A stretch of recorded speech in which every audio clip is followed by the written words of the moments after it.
여러분들은 일주일 중에 어떤 날이 가장 행복하다, 기쁘다고 느끼십니까? 혹시 주일이 나는 가장 좋다고 생각하는 분은 한 분밖에 안 계시나요? 두 분, 기도 만지시는 분도 있고 아마 다들 주일이 가장 기쁘리라고 목사님 저는 믿어야겠죠. 저는 좀 여러분하고 좀 다릅니다.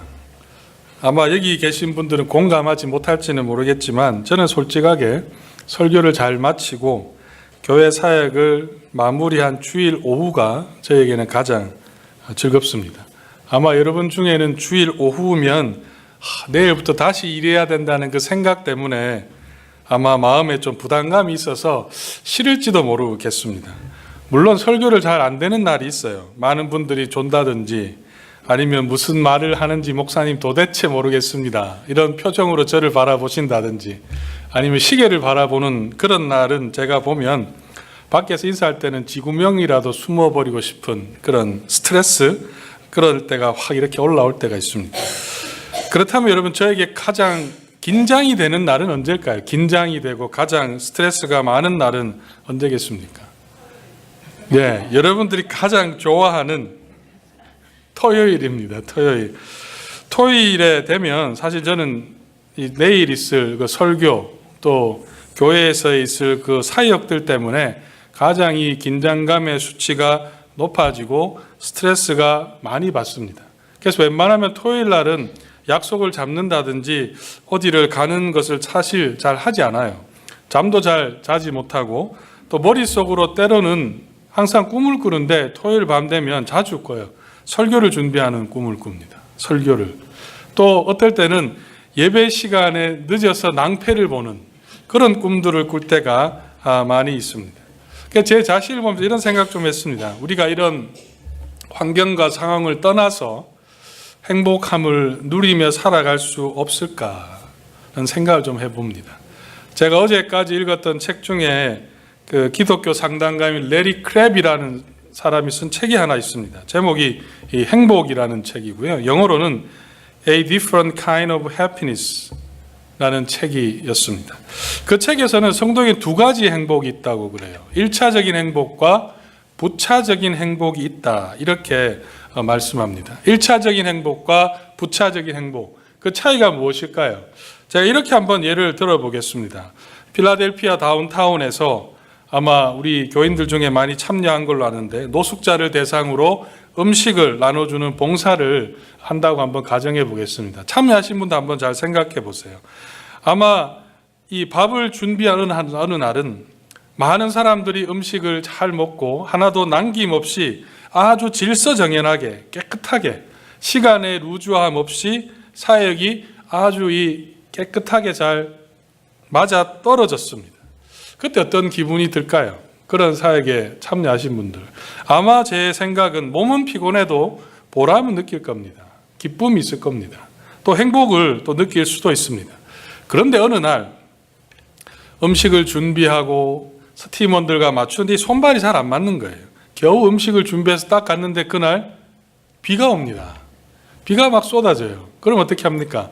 음식을 잘 보관하기 위해서 텐트를 막 치는데 시간은 막 가고 사람들은 줄을 막 서 있고 밥을 빨리 안 준다고 컴플레인을 막 하고 겨우겨우 밥을 주는데 입에 맞지 않는다고 그냥 쓰레기통에 막 던져버리는 그런 모습들을 보면 어떤 마음이 들겠습니까?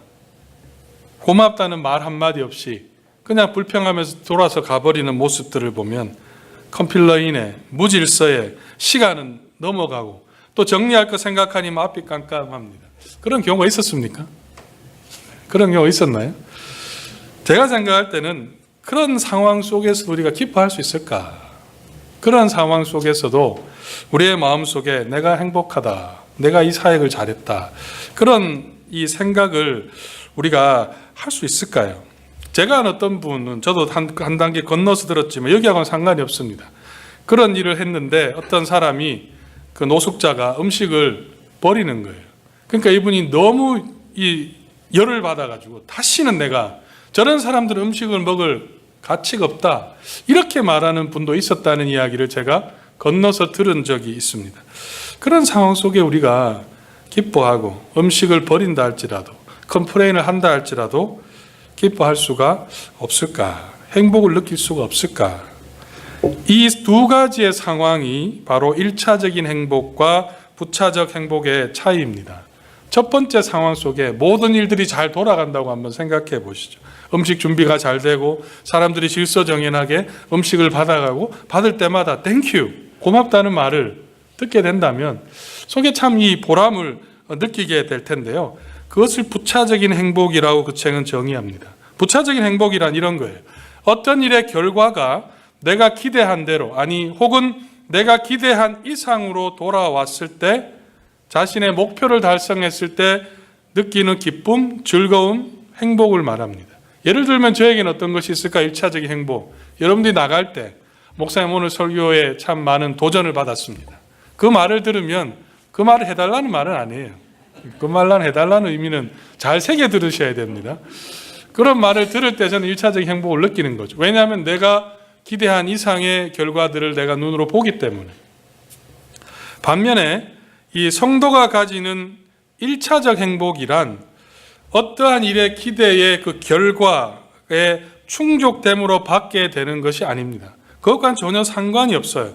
1차적 행복이란 일이 힘들고 그 결과 내가 기대한 것과 상관없이 나에게 다가온다 할지라도 그 일을 하는 그 자체가 나에게 기쁨이 되면 그 일을 할 수 있고 내가 그 일을 감당할 수 있다는 그 사실만으로 기쁨을 누린다면 그것을 그 책에서는 1차적 행복이다. 그렇게 정의를 합니다. 여러분들은 부차적 행복을 이게 좋습니까? 아니면 1차적 행복을 누리시기를 원하십니까? 아마 많은 분들은 환경과 상관없이 기뻐하고 행복하기를 원할 겁니다. 그렇다면 성도에게 있어서 이 1차적 행복, 기뻐하고 행복할 수 있는 것은 어떤 의미겠습니까? 그 책에서는 이렇게 정의를 내려요. 저도 그 부분에 아주 동의하는 부분인데요. 하나님의 사랑을 받은 내가 그 사랑을 베풀 수 있다는 것, 내가 섬길 수 있다는 그 사실 자체가 나에게 기쁨이 되었을 때 육체적으로는 힘들고 내가 원하는 결과를 받지 못한다 할지라도 나 같은 자가 하나님의 사랑을 받았고 그 사랑을 실천할 수 있는 장이 나에게 있다는 것으로 인해 기뻐하는 것. 힘들고 어렵지만 그 속에서도 내가 기쁨을 누릴 수 있다는 것이 바로 1차적 행복이라고 그 책은 말합니다. 자, 여러분한테 한번 이렇게 질문을 한번 던져보겠습니다. 여러분들은 지금 부차적 행복을 찾는 데 익숙하신가요? 아니면 1차적 행복으로 살아가고 있습니까?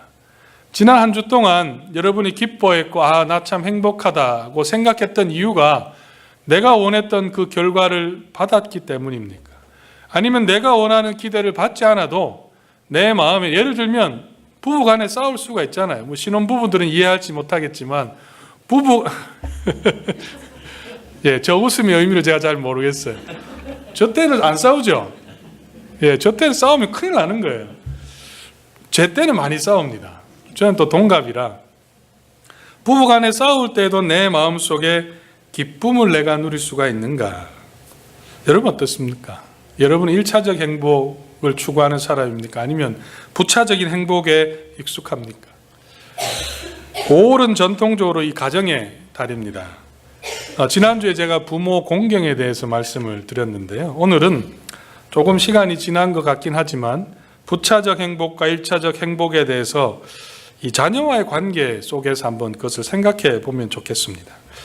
이렇게 한번 제가 다시 여러분에게 물어보겠습니다. 여러분 속으로 한번 대답해 보세요. 여러분 자녀들을, 지금 여러분의 자녀들을 보면서 어떤 마음이 드시나요? 다 큰 자녀를 계신 분들도 지금 그 자녀들을 보면서 여러분은 행복하다고 느낍니까? 아니면 내 아이를 생각할 때마다 제가 저렇게 해서 어떡하나 이런 한숨, 걱정, 그 염려가 여러분의 마음에 더 가득 채워져 있습니까? 불안하고 답답합니까? 좀 더 현실적으로 접근해 보면 여러분의 자녀가 대학을 졸업했습니다. 직장이 없다면 또 겨우겨우 사람들 앞에 말하기 힘든 뭐 좀 그런 잡을 가진다고 하더라도 결혼할 나이가 되었는데 이 배우자가 없어요. 하는 일마다 또 잘 안 된다고, 또 좀 괜찮은 일인 것 같은데 또 힘들다고 포기해 버린다면, 그런 상황 속에서 나는 그 자녀를 보면서 행복하다고 여러분 말할 수 있겠습니까?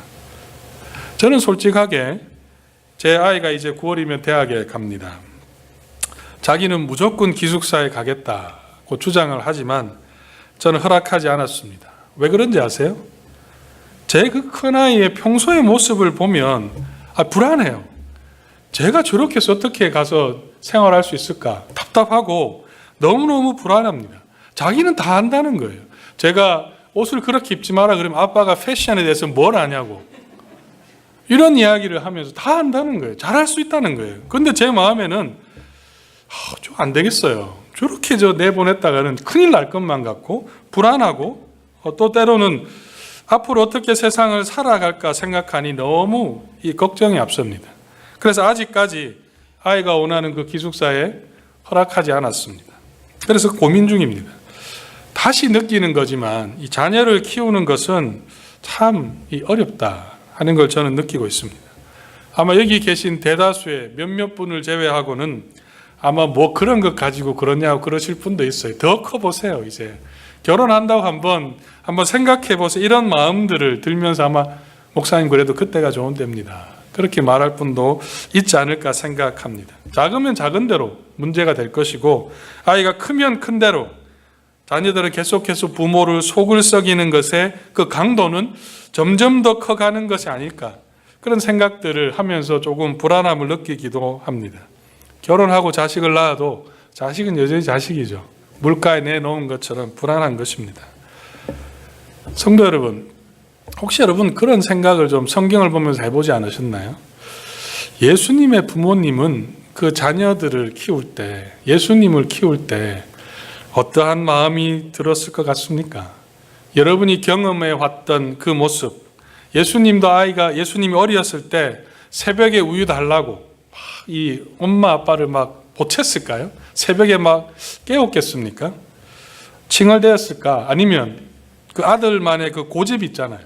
아들만의 고집. 예를 들면 돌잔치에 갔는데 동생에게 모든 사람이 막 집중하는 어텐션을 주는 거예요. 그럼 이 아들이 시기가 막 나는 그런 모습들을, 여러분 예수님도 그런 시간들이 있었을까요? 사춘기가 되었을 때 여러분 아들들이 어떻습니까? 사춘기가 되면 학교 갔다 와서도 그냥 지방에 들어가고 문 쾅 닫고, 밥 먹으라 그러면 겨우 나와서 밥 먹고 다시 어떻게 합니까? 다시 자기 방으로 들어가는 저만의 모습이었습니까?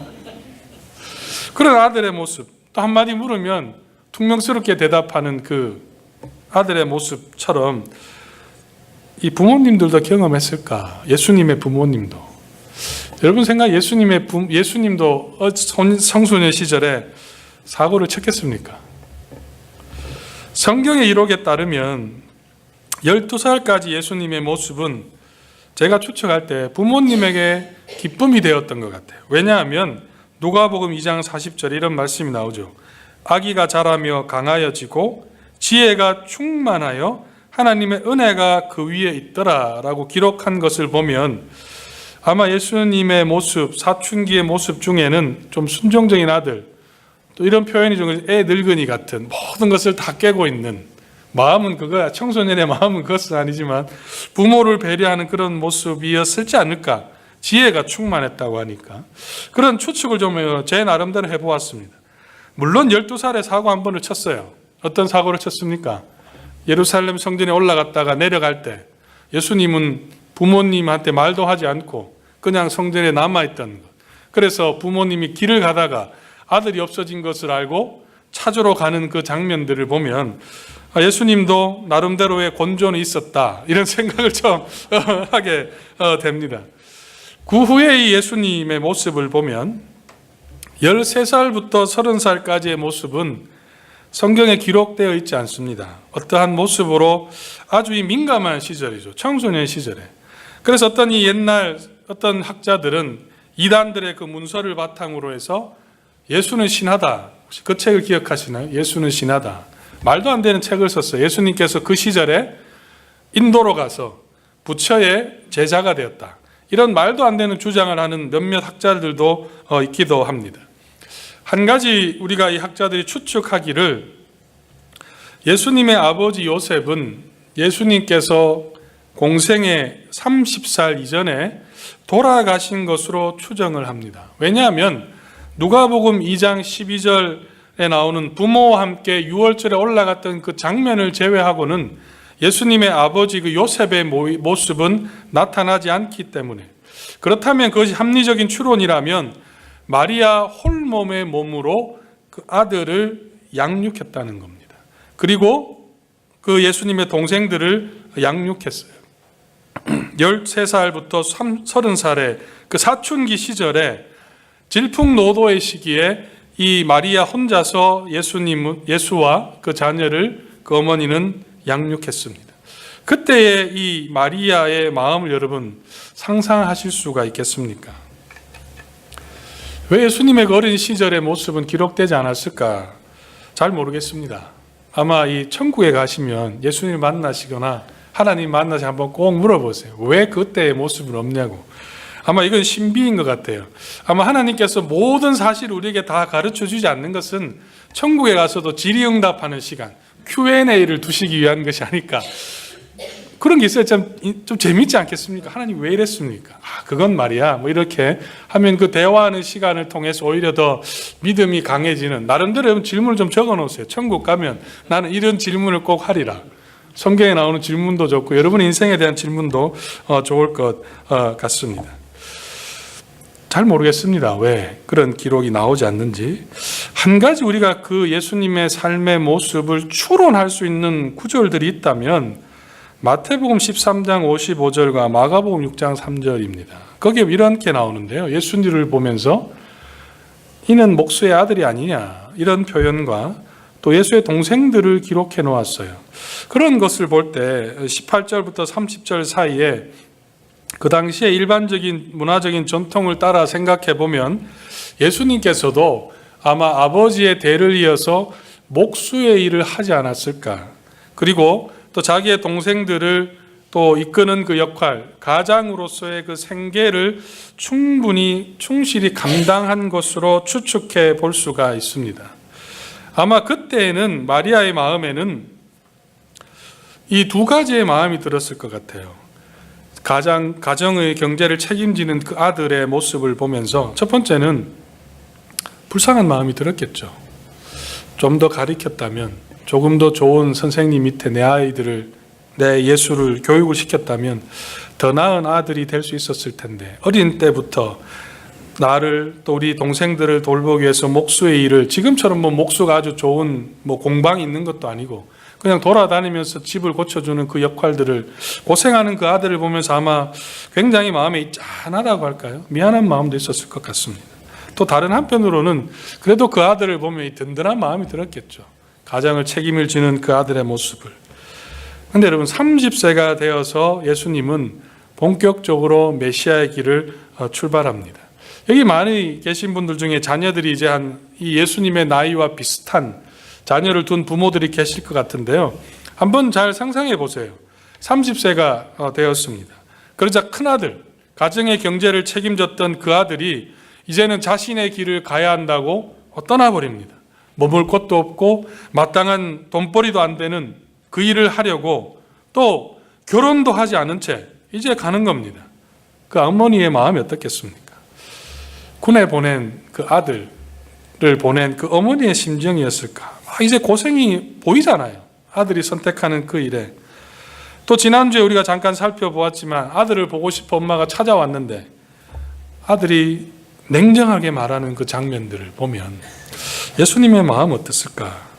또 이런 장면도 저는 좀 생각이 들었습니다. 공생애를 막 시작했을 때 가나안 혼인잔치, 요한복음 2장에 혼인잔치에 예수님과 이 어머니 마리아가 참석했습니다. 아마 친척이었던 것 같아요. 참석했는데 그때 어머니가 혼인집에 무엇이 부족했죠? 포도주가, 과일주, 뭐 포도주도 과일주니까 과일주가 부족해서 걱정이 된 것 같아요. 예수님한테 집에 지금 이 술이 떨어졌다. 그때 예수님께서 무엇이라고 말했는지 혹시 기억하세요? 여자여, 나와 무슨 상관이 있나이까? 내 때가 아직 이르지 않았습니다. 여러분의 아들이 힘들게 도움을 부탁했는데 이런 말하면 여러분 어떻게 하시겠어요? 너 따라와봐. 그렇게 말하지 않았겠습니까? 그런데 예수님이, 어머니는 그냥 아무 말 안 하고 그냥 가는 겁니다. 제가 또 뒤에다 말씀을 드리겠지만, 그 다음에 나오는 예수님의 이 어머니의 모습이 중요하게 부각되는 장면이 요한복음 19장입니다. 예수님께서 십자가에 달리신 그 장면, 아들이 십자가의 고난 가운데 죽어가고 있는 그 장면을 여러분 한번 기억해 보십시오. 아들이 십자가에 달려서 지금 죽어가는 그 장면을 여러분 한번 여러분의 아들이 그렇다고 생각해 보세요. 결혼도 못했습니다.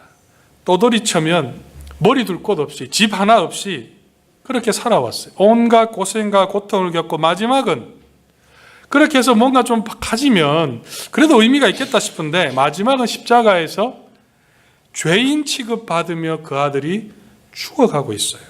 예수를 어떻게 낳은 아들입니까? 어떻게 기른 아들입니까? 그 죽어가는 아들의 모습을 보는 그 마리아의 그 마음을 여러분 한번 잘 생각해 보십시오. 그 이후에 예수님의 어머니가 등장하는 또 하나의 장면이 있습니다. 부활 승천하신 후에 예수님께서는 사도행전에 마가의 다락방에 모여서 예수님의 어머니는 제자들과 함께 기도하는 장면이 나오고 있습니다. 제가 말씀드린 이 모든 장면을 여러분들 한번 쭉 집에 가서 한번 살펴보시면 아주 흥미로운 것이 하나 있어요. 그 모든 장면 속에서 공통점은 마리아의 감정을 성경은 기록하지 않고 있다는 겁니다.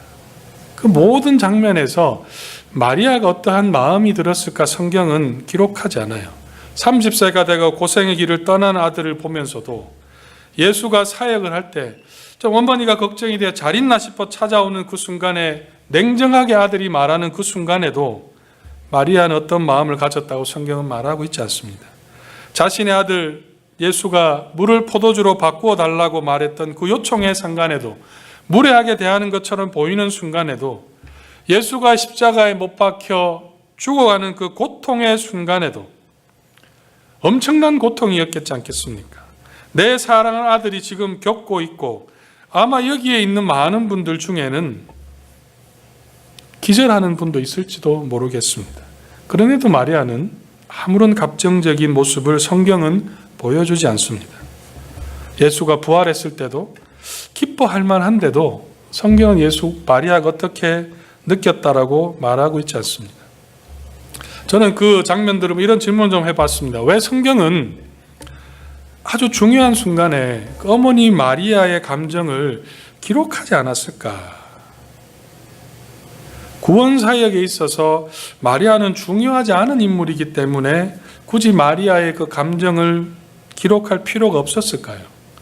아니면 마리아는 정말 모든 것들 초월했기 때문에 아무런 감정도 느끼지 않았겠습니까? 저는 솔직하게 왜 성경이 그것을 기록하지 않았는지는 잘 모르겠습니다. 성경이 객관적인 사실만을 다루기 때문에 그런 걸까요? 성경에 보면, 시편을 보면 다윗의 그 처절한 고통의 때에 흘렸던 그 눈물의 기록들을 성경은 기록하고 있습니다. 아가서에서도 솔로몬은 기쁨, 행복의 그 술람 여인과의 사랑의 관계를 성경은 기록하고 있습니다. 그 장면들과 비교해 보면 성경은 감정의 소중함을 낮게 여기지 않는 것 같아요. 중요하다고 생각하는 것 같습니다. 그런데 왜 성경은 이 마리아의 감정에 대해서는 침묵하고 있는 것일까? 그 질문을 생각하면서 제가 말씀을 쭉 살펴보면서 한 곳을 딱 찾았어요. 마리아의 감정이 기록된 곳입니다. 바로 오늘 우리가 읽은 이 말씀에 여러분 한번 가보십시오. 지금 이 마리아는 자신의 친족인 세례 요한의 어머니죠. 임신한 가운데 엘리사벳을 만나는 장면에 마리아가 이렇게 말합니다. 46절 47절에 마리아가 이르되 내 영혼이 주를 찬양하며 내 마음이 하나님 내 구주를 기뻐하였으면. 이 장면이 마리아가의 감정을 보여주는 유일한 장면이에요. 기뻐했다. 마리아가 기뻐했다. 여러분 한번 생각해 보세요. 지금 마리아가 기뻐해야 될 때입니까? 여러분 생각 어떻습니까? 왜 제가 그런 생각을 하게 되냐면, 마리아의 지금 이 상황을 한번 생각해 보세요. 지금 마리아는 우리가 잘 아는 것처럼 요셉과 동침함 없이 처녀의 몸으로 임신을 한 상황입니다. 그것만 해도 마리아에게는 정말 고민거리지 않나요? 하나님께서 오셔서 천사를 보내셔서 내가 성령으로 잉태할 것이다. 여러분이 누가 그렇게 천사가 와서 말한다면 여러분 중에 과연 정말 기쁩니다라고 말할 수 있는 사람이 우리 중에 과연 몇 명이나 있겠습니까? 몇 명이나 될까요? 앞으로 해결해야 될 문제가 얼마나 많아요. 파혼을 당할 수도 있고, 요셉이 참 이 성격이 좋은 것 같아요. 잘못하면 돌에 맞아 죽을 수도 있는 그 상황입니다. 그리고 내가 임신한 아들이 천사가 나에게 하나님의 그 성령의 잉태라는 것을 가르쳐 주었다고 나는 알아도 누가 그 사실을 믿겠습니까? 요셉도 처음에는 그 사실을 잘 믿을 수가 없었잖아요. 그런데 내가 아무리 여러분 내가 천사를 만났습니다. 내가 어제 하나님께서 계시를 받았습니다. 여러분 말한다고 해도 여러분 중에 과연 몇 사람이나 김 목사가 천사의 계시를 받는구나 보다는 드디어 갈 때까지 가는구나 그런 생각을 하지 않겠습니까? 그 상황 속에 이 마리아는 내가 기뻐한다고 하나님의 은혜를 찬송하고 있습니다. 걱정이 없는 것 같아요. 그리고 이어지는 이 마리아와 예수의 관계 속에서도 마리아의 감정은 슬퍼해야 될 때, 눈물을 흘려야 될 때, 고통의 때에 성경은 말하고 있지 않습니다. 이러한 모습을 통해 성경이 보여주고자 하는 것이 무엇일까요?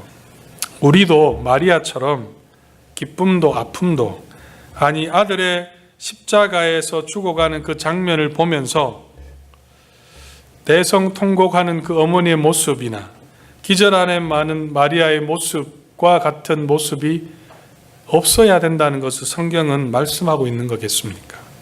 저는 사실 솔직한 마음은 그런 모습을 좀 기록해 놓았으면 좋겠습니다.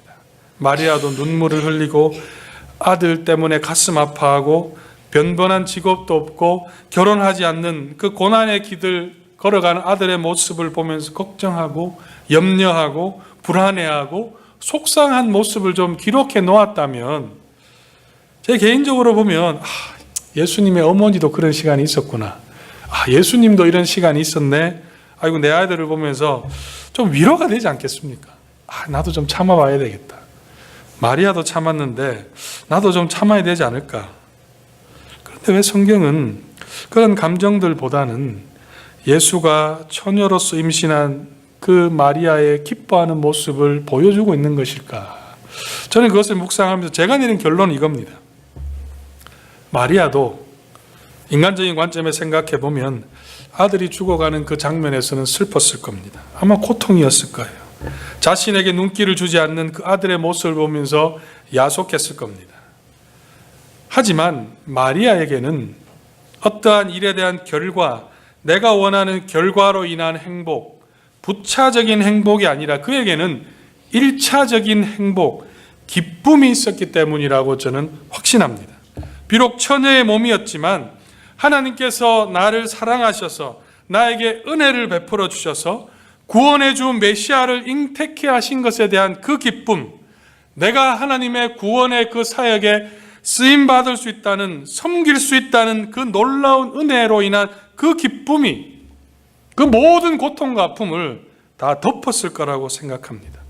비록 내 아들이 나를 외면한다 할지라도, 가나의 혼인잔치에 보면 아주 흥미로운 점이 나와요. 여자여 이 일이 나와 무슨 상관이 있나이까? 이 말을 듣고도 마리아는 가서 무엇을 했는지 아세요? 하인들에게 명해서 예수께서 하시는 말씀에 순종하라고 말씀하고 있습니다. 마리아는 삐졌던 것이 아니에요. 오히려 마리아는 그것조차도, 그에게 상처를 주는 아들의 말조차도 마리아는 넘어설 수가 있었습니다.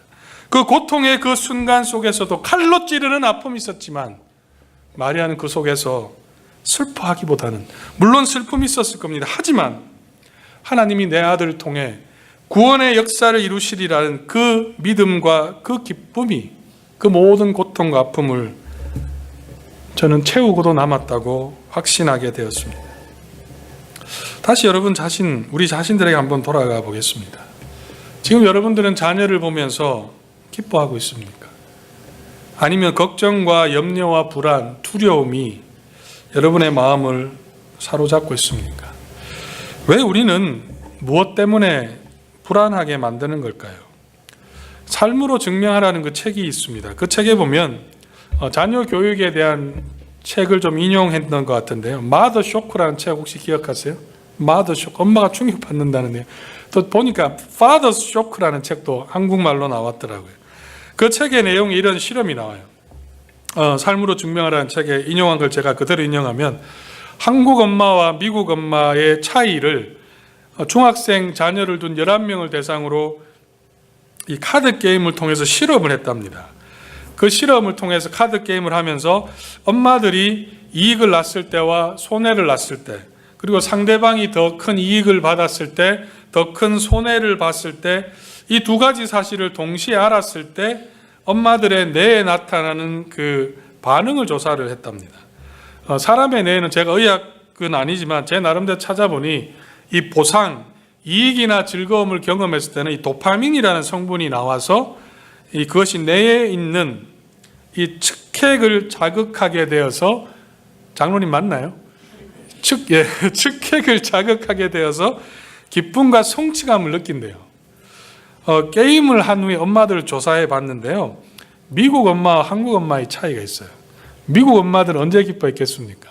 아메리칸 마들, 타이거 맘 이런 말도 나오는데, 미국 엄마들은 본인이 점수를 땄을 때 도파민이 많이 분비가 되어서 기뻐하고 행복감을 느낀답니다. 한국 엄마들은 내가 점수에 딴 것과 상관없어요.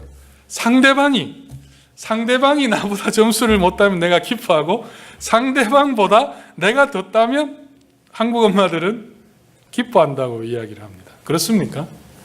제가 그걸 곰곰이 생각해보고 저희 어머니를 좀 생각해봤어요. 저희 어머니는 항상 저한테 이런 말을 많이 했어요. 내가 참 이 성서에서 궁금한 게, 엄마 친구들은 다 잘났어요. 참 신기해. 우리 옆집 엄마 친구들은 다 공부 잘하고 다 좋은 대학 가고 다 잘한다는 거예요. 그냥 그걸 이렇게 쭉 이렇게 생각해 보면, 이것과 좀 연결해서 생각해 보면요, 한국 엄마들은 비교에 참 민감하다는 거죠. 한국 엄마들은 내가 얼마나 잘했는가 보다는 뭐가 있겠습니까? 내가 저 사람보다 얼마나 더 잘했는가, 그것 가지고 판단한다는 겁니다. 여러분의 자녀들을 보면서 요즘 근심과 걱정이 많다면 잘 생각해 보세요. 내가 무엇 때문에, 왜 내가 불안해하고 두려워하고 있는가? 어쩌면 우리는 부차적인 것에서 행복을 찾으려고 하고 있기 때문은 아닌가 라는 생각을 좀 하게 됩니다. 우리는 무엇 때문에 자녀를 보면서 기뻐해야 되겠습니까? 하나님께서 저와 여러분에게 하나님의 소중한 생명을 맡겼다는 그 사실이 우리에게 기쁨이 되어야 됩니다. 그리고 그 생명을, 하나님이 나에게 주신 그 생명을, 맡기신 그 생명을 내가 섬길 수 있다는 그 사실만으로 우리는 기뻐해야 된다고 저는 믿습니다. 우리의 영원한 아버지이신 하나님께서는 우리를 너무도 사랑하셔서 자신의 자녀를 이 땅에 보내시지 않았습니까? 또한 주님께서는 우리를 너무나 사랑하셔서 그 1차적 기쁨이 넘쳤기 때문에 기꺼이 우리를 위해 십자가의 길을 고난도 마다하지 않으셨습니다. 보혜사이신 성령 하나님께서는 그 기쁨 속에 우리를 지키고 보호하고 하나님의 나라로 지금도 인도하고 있습니다. 그 하나님 앞에 우리가 무엇을 내세울 수 있겠습니까? 하나님께서 부차적인 기쁨을 찾아서 우리가 무엇을 했는가로 평가했다면, 과연 우리 중에 하나님 앞에 기쁨이 되는 삶을 살았다고 말할 수 있는 사람이 과연 몇 명이나 되겠습니까? 저는 여러분의 도전을 드리고 싶습니다. 여러분의 자녀들에게 오늘 전화 한 통 하십시오. 그리고 내 아들과 딸임이 참 기쁘다. 하나님께서 너를 나의 자녀로 태어나게 해주신 것으로 인해 나는 정말 기쁘다. 한번 여러분의 자녀들에게 연락을 한번 해보시기를 주의 이름으로 부탁드립니다. 기도하겠습니다.